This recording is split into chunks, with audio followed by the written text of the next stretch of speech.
Video चालू करायच्या अगोदर एक विचारतो, व्हिडिओ बघणाऱ्यांपैकी लग्न कोणाकोणाचं झालंय?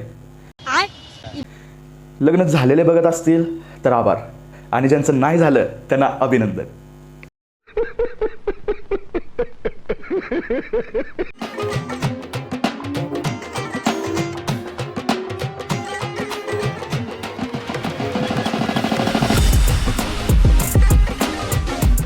नमस्कार, मी क्षितिज व्लॉग्सचा सर्वा, आणि आपल्या क्षितिज व्लॉग्सवरती मी एक नवीन सिरीज घेऊन आलो आहे ज्याचं नाव आहे की निघू दे भडास.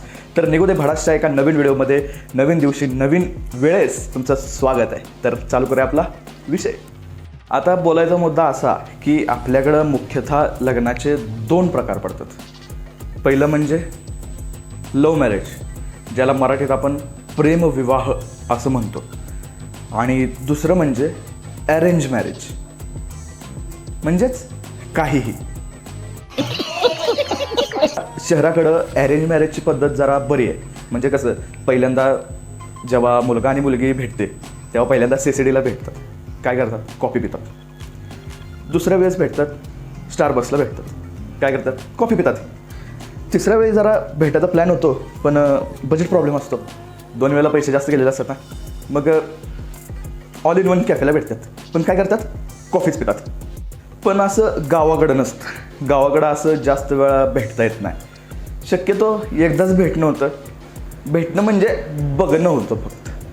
आमच्याकडे अरेंज मॅरेज कसं होतं, मुलाकडचे मुलीच्या इकडं मुलीला पाहायला जातात.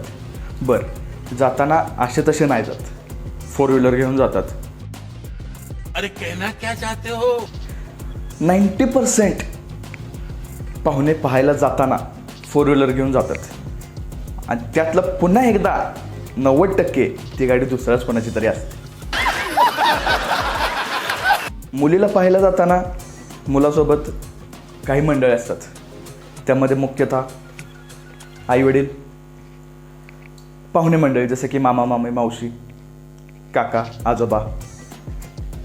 त्याच्यानंतर येतं ते म्हणजे एखादा मित्र किंवा भाऊ. एक अट असते, तो भाऊ किंवा मित्र हा मुलापेक्षा दिसायला थोडासा कमी असावा. त्याचे कारण आहे, आपला सोन्या जरा उठून दिसतो. ये बड़ी अच्छी बात कही आप. ते पाहुणे मंडळी आणि मुलगा मुलीच्या घरी जातात. मुलगी चहाचा ट्रे घेऊन येते. इथं त्या मुलाची जाम पंचायत असते. आई वडील सोबत असतात, आपल्याकडची मंडळी असते, मुलीच्या इकडची मंडळी सुद्धा असते. अशात त्या मुलीला ताडू तर शकत नाही. बड़ा हरामी हो बेटा. म्हणून उगाच घड्याळात टाईम बघत हळूच तिच्याकडे बघायचं. कुणीतरी काहीतरी बोलत असताना त्यातनं तिरकी नजर करून तिच्याकडे बघायचं. आणि हे सगळं झाल्यानंतर बाहेर आल्यावर सगळ्यात पहिल्यांदा तो मुलगा आपल्या मित्राला सोबत आणलेल्या किंवा भावाला साईड गेला घेतो आणि काय विचारतो माहिती आहे? कशी वाटली रे पोरगी? इसीलिए तो साला हम तुमसे बात नहीं करते हैं. कहाँ समझ रखा है हमको? दलाल! त्या मुलापेक्षा मुलीचे जास्त हाल होतात. कारण बघायला आलेले पाहुणे, त्यांचे प्रश्न हे त्या मुलीला विचारावं लागतं. त्या मुलीच्या इच्छा, आकांक्षा, स्वप्न, ध्येय काय आहेत हे विचारावं लागतं. तर त्या मुलीला 3च असे एकदम खतरनाक आणि अवघड प्रश्न विचारतात. म्हणून त्या मुलीची पंचायत होणार असते. म्हणजे झालेलीच असते. सगळ्यांच्या पुढं बोलायचं कसं, काय विचारतील, काय सांगायचं, इच्छा आकांक्षा म्हणजे नक्की बोलायचं काय. आपण तर काय बाबा ध्येय ठेवलेलंच नाही. इथं सुरुवात होते तिच्या परीक्षेला. आणि सगळ्यात पहिला प्रश्न आणि सगळ्यात अवघड प्रश्न विचारला जातो तो म्हणजे, मुली तुझं नाव सांग. प्रश्न तसा अवघडच आहे, पण ती नाव सांगते. आणि मुलांच्या साईडला असा एक कोणतरी पाहुणा किंवा गावातला व्यक्ती असतोच जो विचारतो किंवा बोलतो, मोठ्याने सांग. ती मुलगी परत तेच नाव सांगते.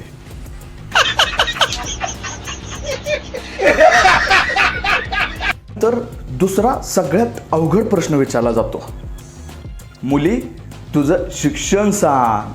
ती मुलगी सांगते मग ग्रॅज्युएशन वगैरे केलंय. मग तरी पण तो शहाणा माणूस असतोच, तो विचारतो कशात केलंय.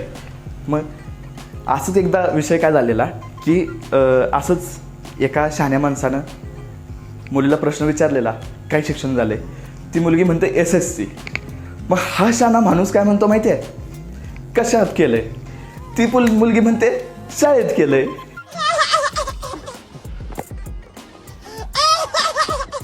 त्यानंतर तिसरा प्रश्न विचारला जातो, हा खरंच अवघड असतो.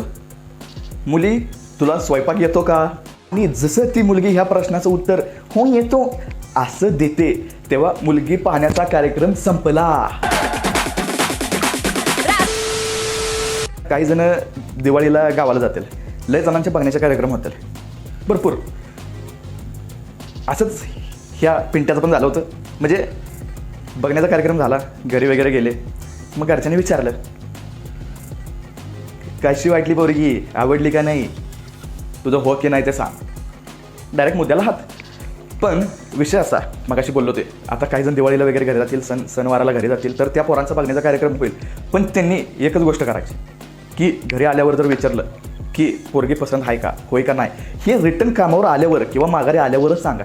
कारण का तिथं जर तुम्ही म्हटला की पसंत नाही तर का का का का असे प्रश्न विचारून तुम्हाला हैराण करण्यात येईल आणि तुमचं प्रत्येक कारण हे हाणून पाडलंच जाईल. म्हणून माघारी या आणि इकडून सांगा पसंत. तुमचं म्हणणं हाणून पाडायचं किंवा तुमचं कारण हाणून पाडायला एक महत्त्वाचं शब्द असतात घरच्यांकडं, ते म्हणजे त्याला काय होतं. त्याला काय होतं म्हटलं की संपलं. मग त्याला कारण काय पण असं. मग एका बाजारानं असंच कारण सांगितलं. कारण काय होतं माहिती आहे का, नकार देण्याचं. मुलीची उंची जास्त आहे तर घरचा एक महाभाग काय म्हणला माहिती आहे, त्याला काय होते, तुमची पोरं उंच होत्याल. समझ रहे हो ना. कारण मुलगी काळी आहे, घरचे काय म्हणले माहिती आहे का, त्याला काय होते, गोऱ्या पोरी कुठं शहाण्या राहिल्यात, मुलगी माझ्यापेक्षा वयानं मोठीच आहे, घरचे त्याला काय होते, ऐश्वर्या पण अभिषेक बच्चनपेक्षा मोठीच आहे.